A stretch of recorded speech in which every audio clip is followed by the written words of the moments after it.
കുളി ഒരു ഒന്നൊന്നര കുളിയാണ്. കുളി തുടങ്ങിക്കഴിഞ്ഞാൽ അയ്യപ്പൻ എല്ലാം മറക്കും.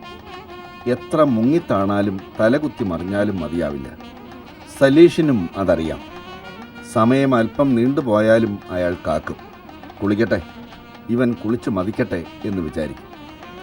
ആകെ ഒന്ന് നനച്ച് തുമ്പിക്കൈ നിറയെ വെള്ളം ചീറ്റിച്ച് 5-6 വിളിയൊക്കെ വിളിച്ച് ഒരു രജനി സ്റ്റൈലിലാണ് തുടക്കം.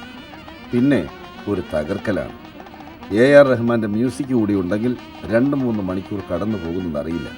നോക്ക്, തലകുത്തിയുള്ള ഈ മറിച്ചിൽ കണ്ടാൽ സാക്ഷാൽ സ്റ്റണ്ട് ത്യാഗരാജൻ മാസ്റ്റർ പോലും മൂക്കത്ത് വിരൽ വെച്ചു പോകും. ഒരു കാര്യം ഓർക്കണം, മതപ്പാടിൽ നിൽക്കുന്ന ഒരാനയെയും ഇങ്ങനെ പാപ്പാന്മാർ വെള്ളത്തിലിറക്കാറില്ല. കുളിപ്പിക്കുമ്പോൾ പോലും ഒരകലം പാലിക്കും. എപ്പോഴാണ് ഇവൻ്റെ തനി സ്വരൂപം പുറത്തു വരിക എന്നൊന്നും പറയാൻ കഴിയില്ലല്ലോ. പക്ഷെ ഇപ്പോഴും പാപ്പാൻ ഒരു വാക്ക് പറഞ്ഞാൽ പിന്നെ അയ്യപ്പൻ അതിനപ്പുറമില്ല. പാപ്പാൻ തേച്ച് കുളിപ്പിക്കുമ്പോഴെല്ലാം അവൻ അനുസരണയുള്ള ഒരു കുട്ടിയാകും. എല്ലാം കേൾക്കും.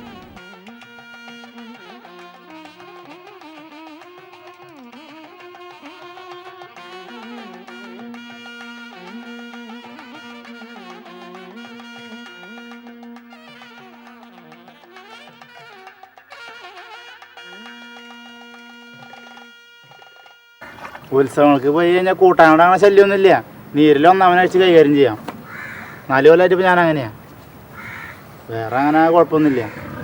കൂടെ കൂടെ ചില നേരത്തൊന്ന് പറ്റിയാൻ നോക്കും, അത്രേ ഉള്ളൂ. വേറെ കുഴപ്പമൊന്നുമില്ല. മതപ്പാടിൻ്റെ നാടുകളിൽ മറ്റ് ആനകളെ കാണുമ്പോൾ അയ്യപ്പന് ചെറിയ ഭയമാണ്. അയ്യപ്പന് ഈ നാടുകളിൽ സംഭവിക്കുന്ന മാറ്റവും ഇതാണ്.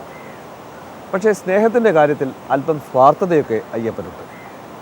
തനിക്കുള്ളത് തനിക്ക് തന്നെ വേണം എന്ന് പറയുന്ന ഒരു തരം സ്വാർത്ഥത.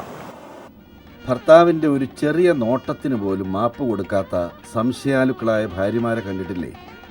അങ്ങനെ ഒരു കുശുമ്പ് നിറഞ്ഞ നാട്ടുപെണ്ണിൻ്റെ മനസ്സ് ഈ അയ്യപ്പനുണ്ടെന്ന് പറഞ്ഞാൽ ആരെങ്കിലും വിശ്വസിക്കും? ഈ തലയെടുപ്പും ഭാവവും മട്ടുമൊക്കെ കണ്ടാൽ അതെ, വിശ്വസിക്കാൻ അല്പം പ്രയാസമാണ്. വിശ്വാസം വരാത്തവരുണ്ടെങ്കിൽ ഒരു പരീക്ഷണത്തിന് തയ്യാറാകാം. അയ്യപ്പൻ്റെ തുമ്പിക്കൈ അകലത്തിൽ വീട്ടുകാരോ പാപ്പാനോ നിൽക്കുമ്പോൾ അവരിൽ ആരെയെങ്കിലും നിങ്ങൾ ചെന്നൊന്ന് പിടിച്ചു നോക്ക്. 11 KVയിൽ തൊട്ട അനുഭവമായിരിക്കും. അങ്ങനെ ഇപ്പോൾ എൻ്റെ ആൾക്കാരെ ആരും സ്നേഹിക്കണ്ട, കൊണ്ടുപോകാമെന്നും കരുതണ്ട. അതൊരു താക്കീതാണ്. അതുകൊണ്ട് അയ്യപ്പൻ കാണുകയുള്ള ഒരു സ്നേഹപ്രകടനവും നടത്താതിരിക്കുന്നത് നിങ്ങൾക്കെപ്പോഴും നല്ലത്. ആരോഗ്യത്തിനും മനസ്സിനും. ഓർമ്മശക്തിയിലും അയ്യപ്പൻ ഒരു ഗ്രാൻഡ് മാസ്റ്ററാണ്. ഏത് അശ്വമേധത്തിലും അയ്യപ്പനെ നിങ്ങൾക്ക് ഹോട്ട് സീറ്റിലേക്ക് ക്ഷണിക്കാം. കൃഷ്ണൻ മുതലാളിയുടെ ഇളയ മകനും അയ്യപ്പനും ഈച്ചയും ശർക്കരയും പോലുള്ള ചങ്ങാത്തത്തിലായിരുന്നു. അങ്ങനെ തുടരവെയാണ് ഉപരിപഠനാർത്ഥം അവൻ വിദേശത്തേക്ക് പോകുന്നത്. ആ വേർപിരിയൽ കണ്ണുന് ശകുന്തളയെ വേർപിരിയുന്നതിനേക്കാൾ കഠിനമായിരുന്നു അയ്യപ്പന്. അയ്യപ്പൻ്റെ മസ്തകം കൂടുതൽ ഉയരം വയ്ക്കാനായി മുതലാളിയുടെ മകൻ ചിച്ചു വീടിൻ്റെ ഉയരമുള്ള ഒരു സ്ഥലത്ത് കയറി നിന്ന് ഇവന് സ്ഥിരമായി എന്തെങ്കിലും സ്പെഷ്യലുകൾ കൊടുക്കുമായിരുന്നു. വിദേശത്തേക്ക് തിരിക്കുന്നതുവരെ ആ ചിട്ട തുടരുകയും ചെയ്തു. ചിച്ചു പഠിക്കാൻ പോയി ഏറെ നാൾ കഴിഞ്ഞിട്ടും അയ്യപ്പൻ ആ ചിട്ട മറന്നില്ല. ഇപ്പോഴും വീടിൻ്റെ ആ ഭാഗത്തുകൂടി കടന്നു പോകുമ്പോൾ അവിടെ വിഷാദമോഹഭാവത്തിൽ ഒന്ന് നിൽക്കും. പിന്നെ കഥനഭാരത്തോടെ ഉയർന്നു നോക്കും. പിന്നെ ഒരു ദീർഘനിശ്വാസത്തോടെ നടന്നു നീങ്ങും. പഠനം കഴിഞ്ഞ് ചിച്ചു മടങ്ങി വരുന്നതുവരെ ഇത് തുടരുകയും ചെയ്യും.